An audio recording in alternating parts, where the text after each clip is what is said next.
Lelaki OKU merogol dan suspek jerut isteri dihadap ke mahkamah.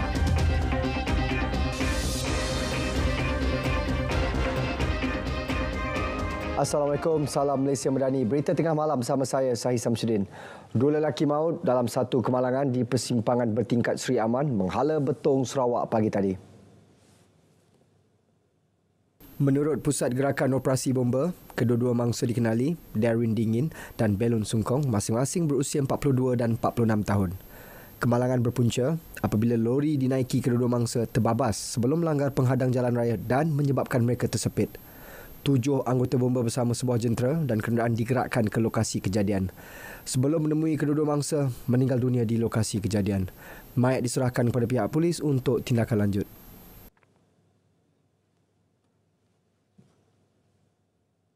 Masih di Seri Aman, seorang warga emas lelaki berusia 71 tahun maut selepas kenderaan dipandunya terbabit kemalangan dengan sebuah lagi kereta di Simpang Klasen, Jalan Seri Aman menghala Betong awal pagi tadi.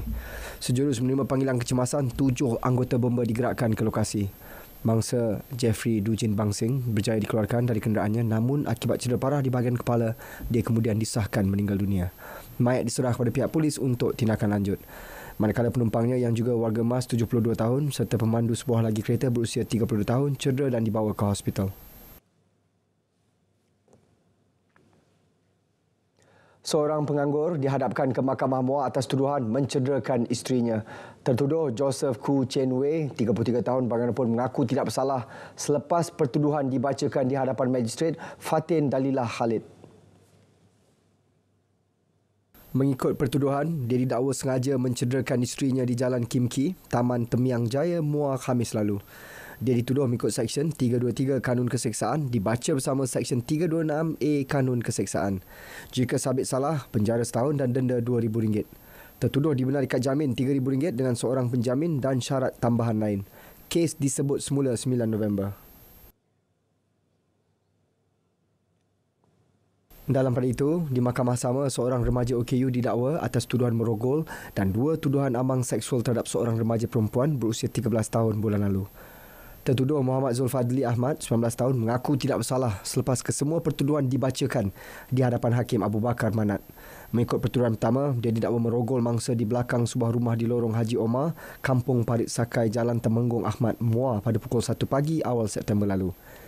Bagi pertuduhan kedua dan ketiga, tertuduh didakwa melakukan ambang seksual fizikal terhadap mangsa di sebuah rumah di Kampung Parit Punggur, Parit Jawa, masing-masing pada waktu yang berbeza September lalu. Mahkamah membenarkan tertuduh diikat jamin RM8,000 dengan syarat tambahan lain. Kes disebut semula pada 16 November depan.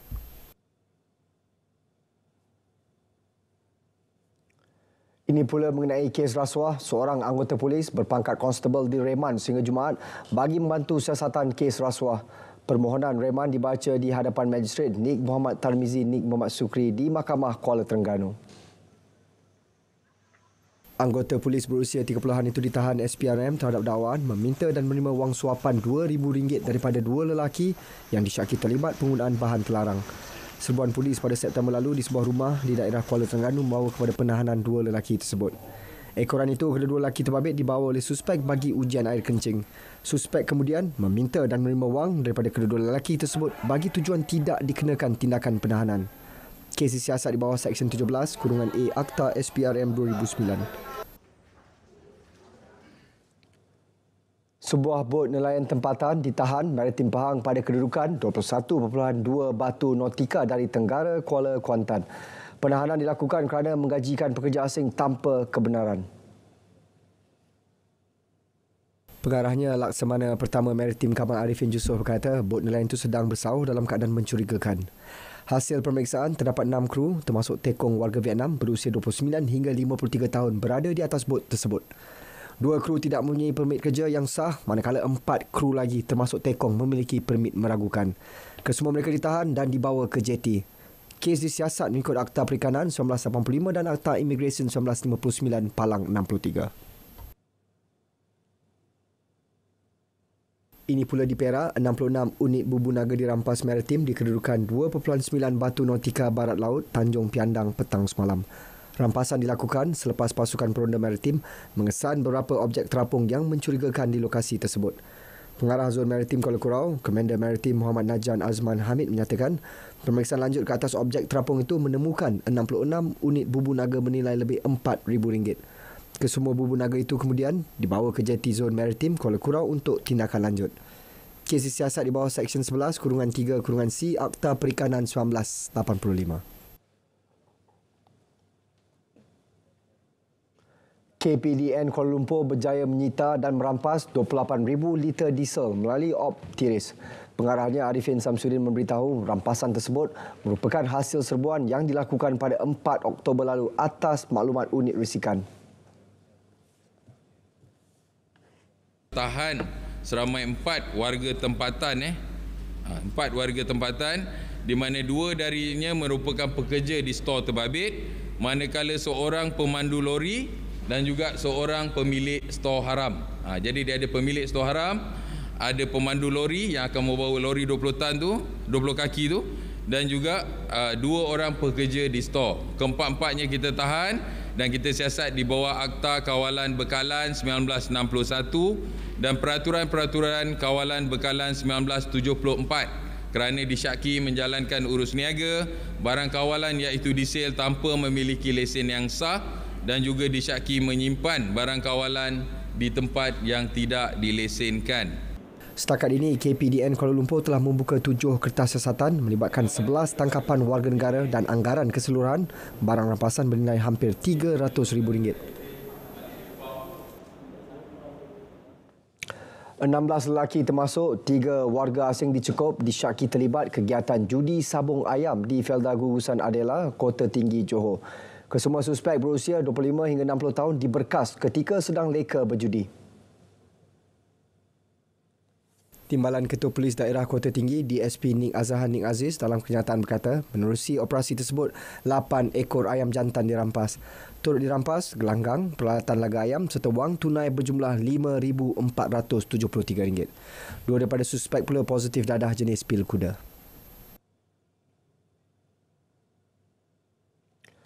43 rakyat Malaysia yang menjadi mangsa penyeludupan manusia bagi sindiket Macau Scam berjaya diselamatkan Polis Republik Peru pada 7 Oktober lalu. Menerusi satu kenyataan, Kedutaan Besar Malaysia di Lima memberitahu kesemua mangsa diselamatkan menerusi satu serbuan di sebuah rumah di La Molina, Lima. Pihak Kedutaan Besar Malaysia telah membuat lawatan dan mendapati kesemua mangsa berada dalam keadaan baik. Selain akan dihantar pulang ke Malaysia dalam masa terdekat sejurus siasatan selesai. Kerjasama rapat akan terus dibuat dengan pihak berkuasa tempatan mengenai kes tersebut dan akan menghulurkan bantuan konsular sewajarnya kepada kesemua mangsa. Rakyat Malaysia yang memerlukan sebarang bantuan konsular boleh berhubung dengan Kedutaan Besar Malaysia di Lima. Untuk memberi jaminan pada semua rakyat, golongan minoriti, golongan terpinggir, golongan di pedalaman, bahawa setiap rakyat dan warga ini akan dipertahankan hak mereka. Ikuti mesyuarat ketiga penggal kedua Parlimen Malaysia ke-15 di Dewan Rakyat pada 9 Oktober hingga 30 November 2023 dan di Dewan Negara pada 27 November hingga 14 Disember 2023 10 pagi sehingga 12 tengah hari di TV1 dan pada 10.05 pagi sehingga selesai persidangan di saluran berita RTM.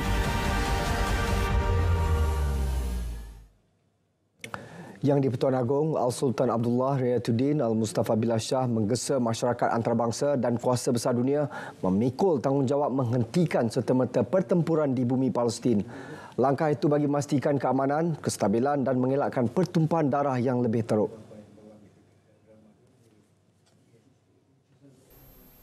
Menerusi satu kenyataan, Datuk Pengelola Bijaya Diraja Istana Negara, Major Jeneral Datuk Zahri Muhammad Arifin berkata, Seri Paduka menzahirkan rasa duka cita dan gusar dengan konflik terkini di bumi Palestin yang telah mengorbankan banyak nyawa.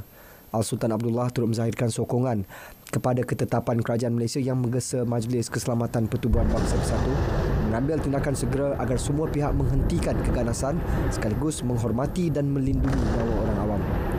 Seri Paduka juga menyeru negara-negara Islam terutamanya Pertubuhan Kerjasama Islam OIC untuk bersatu padu membantu menangani kesengsaraan dan masalah yang dihadapi rakyat Palestin. Ini kerana penafian hak asasi terutamanya pembentukan sebuah negara merdeka dan berdaulat dan penindasan tanpa noktah. Punca utama ketegangan Israel-Palestin berterusan.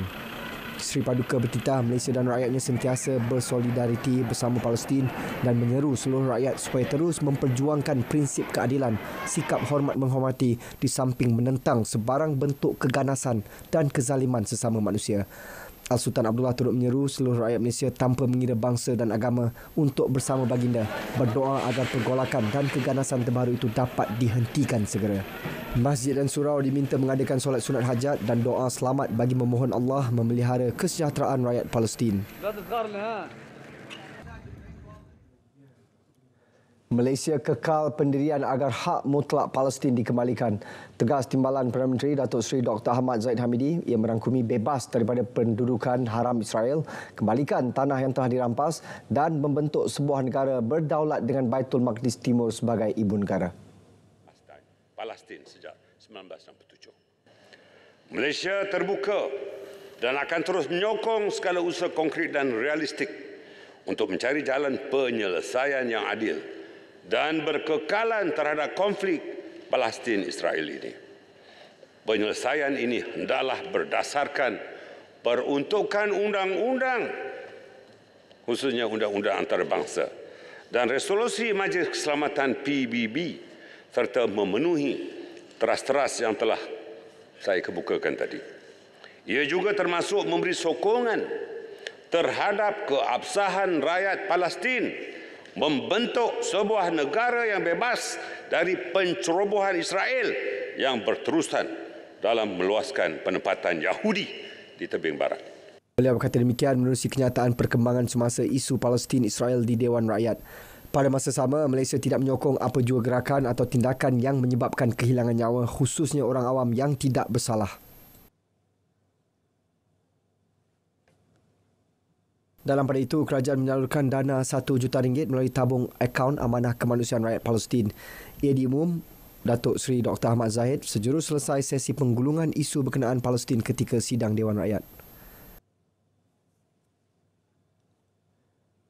Pejabat Perdana Menteri menegaskan Perdana Menteri Datuk Seri Anwar Ibrahim tidak menyokong atau memperakui mana-mana pihak untuk menubuhkan parti politik baharu.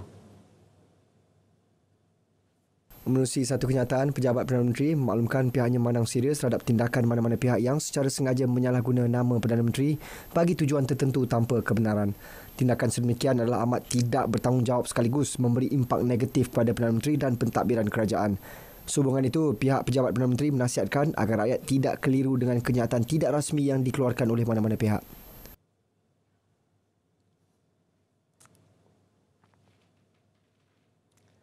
Menteri Komunikasi dan Digital Fahmi Fadil menyangkal kenyataan Ahli Parlimen Indra Mahkota Datuk Seri Saifuddin Abdullah yang mendakwa keputusan PRK Pelangai menunjukkan sokongan rakyat kawasan itu beralih kepada Perikatan Nasional PN.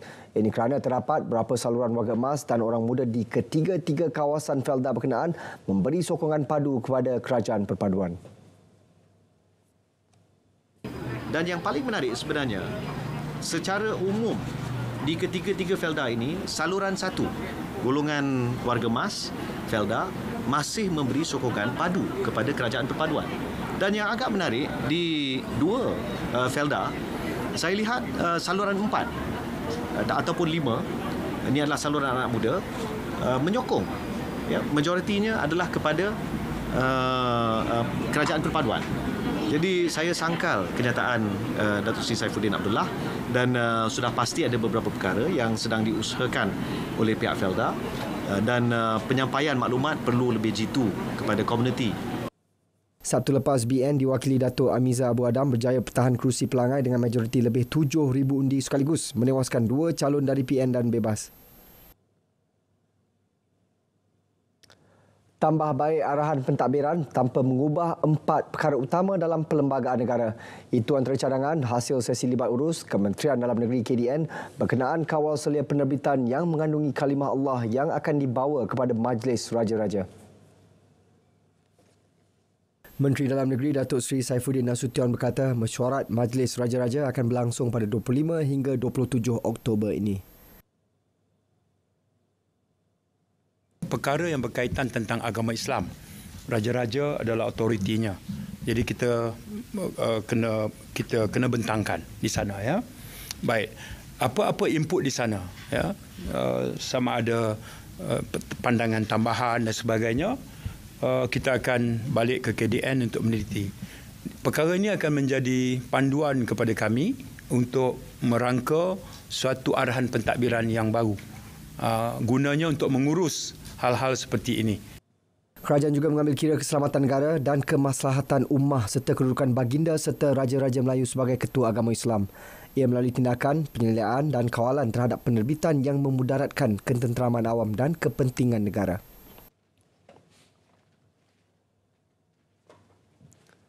Isu kesihatan mental selain meningkatkan kualiti perkhidmatan kaunseling menerusi lebih 11,000 kaunselor berdaftar seluruh negara. KPWKM akan memperkenal satu dasar selari dengan pelan tindakan kaunseling negara bagi menangkis stigma masyarakat berhubung isu berkenaan. Jelas timbalan menterinya Aiman Atira Sabu, Malaysia tidak terkecuali berdepan kesan psikososial serta ekonomi yang mencabar ketika ini. Justru sempena bulan kaunseling peringkat kebangsaan dilancar hari ini dapat mendekatkan perkhidmatan kaunseling kepada golongan yang terkesan. Hari ini dalam program ini dihadiri oleh kurang lebih 300 kaunselor-kaunselor berdaftar yang akan bersama-sama dengan kita untuk sama-sama mempertingkatkan lagi penyampaian perkhidmatan kita dalam bidang kaunseling lah. Tambahnya, kaunselor perlu memainkan peranan penting bagi memberi pemahaman dan kesedaran masyarakat dalam usaha menangkis stigma yang wujud dalam perkhidmatan kaunseling. Setakat ini, lebih 15,000 kes kesihatan mental sedang dikendali kementerian itu menerusi talian kasih. Memanfaatkan potensi telekomunikasi dan ICT untuk komuniti di rantau Asia Pasifik. Merealisasikannya, Malaysia jadi tuan rumah Forum Pembangunan ICT Telekomunikasi APT ke-20, ADF 20, Anjuran Asia Pacific Telecommunity APT bermula hari ini hingga esok. Ketua Setiausaha Kementerian Komunikasi dan Digital KKD, Datuk Muhammad Fauzi Mat Isa maklumkan ADF 20 membincangkan perkara berkaitan ekonomi digital, kecerdasan buatan dan teknologi telekomunikasi ICT. 254 peserta daripada 38 negara di rantau Asia Pasifik terlibat. APT ialah pertubuhan antara kerajaan yang beroperasi serta bekerjasama dalam sektor pemberi khidmat telekomunikasi, sektor pembuatan peralatan komunikasi termasuk pendidikan, pembangunan dan inovasi dalam bidang telekomunikasi dan ICT. ADF 20 bakal diikuti dengan penganjuran Persidangan Pembangunan Kapasiti 2023 Anjuran Suruhanjaya Komunikasi dan Multimedia Malaysia pada 11 hingga 12 Oktober ini. Agenda sifar kemiskinan negara perlu disasarkan sebagai indeks prestasi utama kerajaan yang perlu direncana secara sistematik menerusi Belanjawan 2024. Menambah baik keperluan asas menuju transformasi pertanian moden antara usaha yang berupaya mengubah nasib golongan B40 dan M40 jika diberi nafas baru dengan peruntukan lebih spesifik. Laporannya bersama wartawan Nur Maisara Ahmad Fauzi.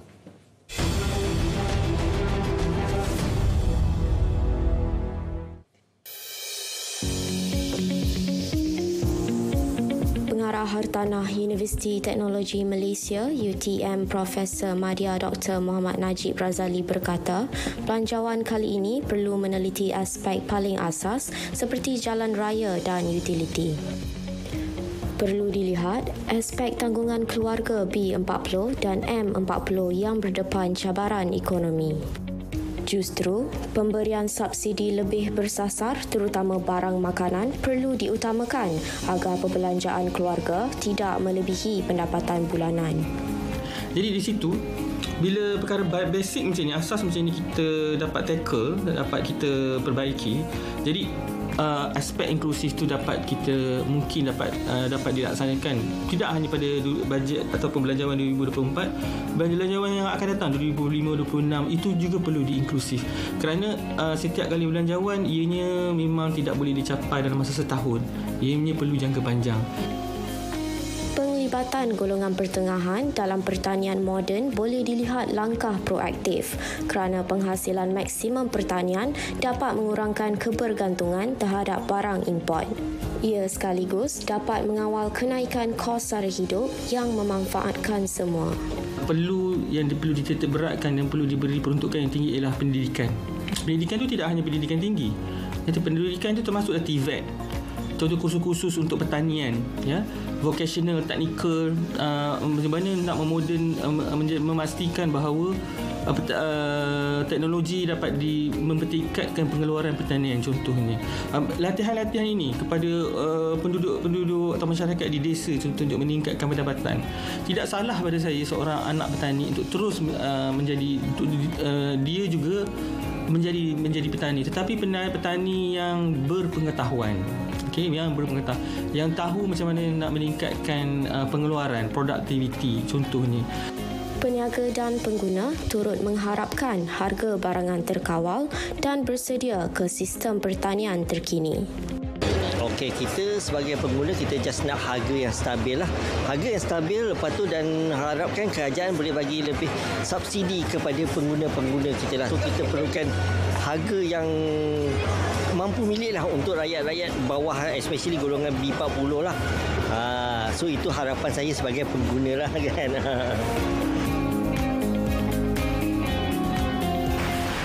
Plan efisien daripada kerajaan diperlukan bagi memastikan golongan B40 dan M40 dapat menikmati pelbagai peluang ekonomi ditawarkan sekaligus membawa mereka keluar daripada kemiskinan. Maisara Fauzi, RTM.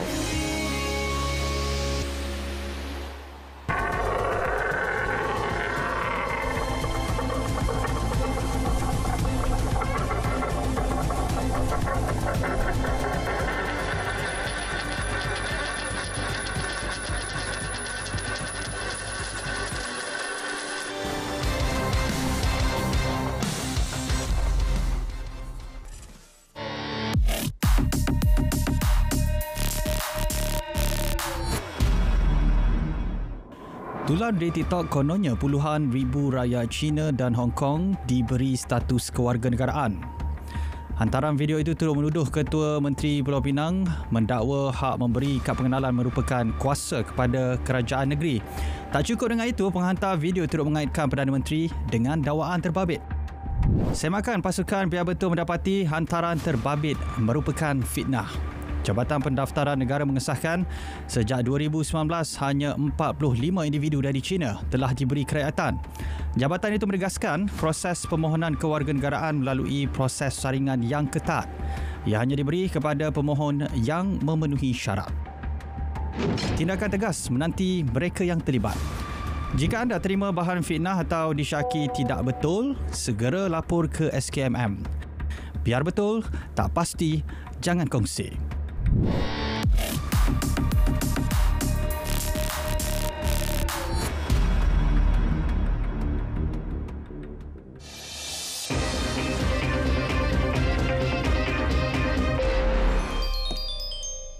Kementerian Belia dan Sukan KBS memberi bayangan untuk meneruskan formula menetapkan sasaran keseluruhan pingat berbanding mengikut warna pada mana-mana temasya sukan akan datang.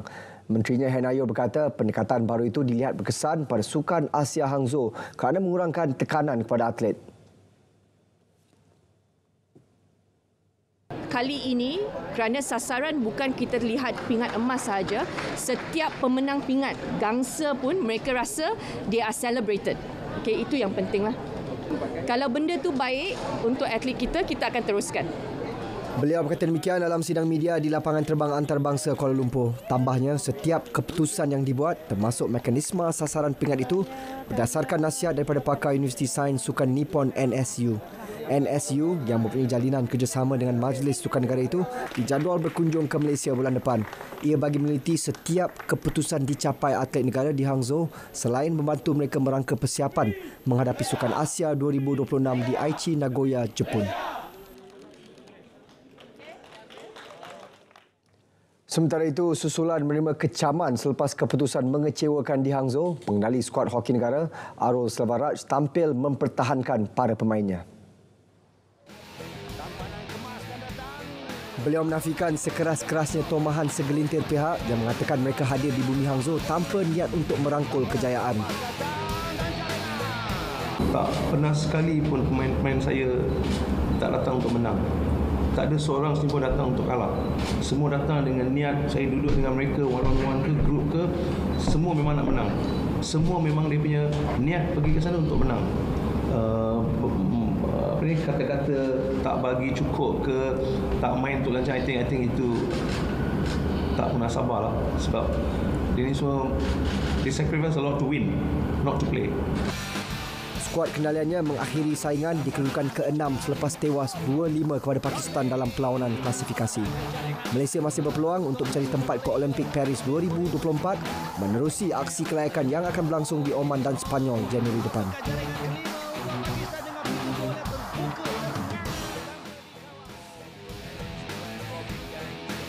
Dalam pada itu, pengurus pasukan hoki kebangsaan Datuk Minarwan Nawawi berharap agar pasukan itu akan terus dikekalkan dalam program Road to Gold RTG kerana masih berada di landasan memburu slot ke Sukan Olimpik Paris 2024. Yang paling penting adalah apa yang kita belajar daripada pengalaman, right? Because tim-tim lain bila dia jumpa dengan kita pun now, dia pun extra preparation because dia tahu what we have, what we can do.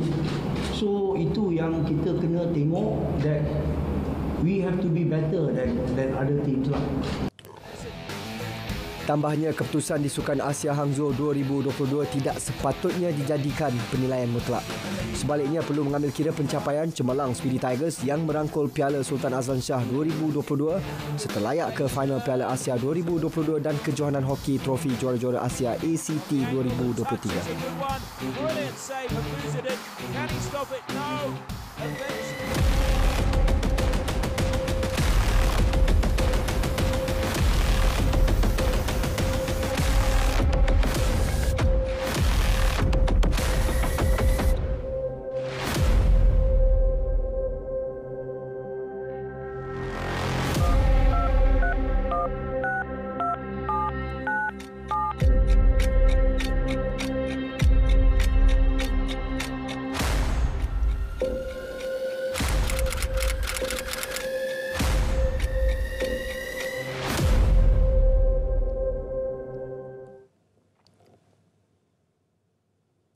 Berita tengah malam berakhir di sini. Malaysia Madani, tekad perpaduan penuhi harapan. Assalamualaikum dan selamat malam.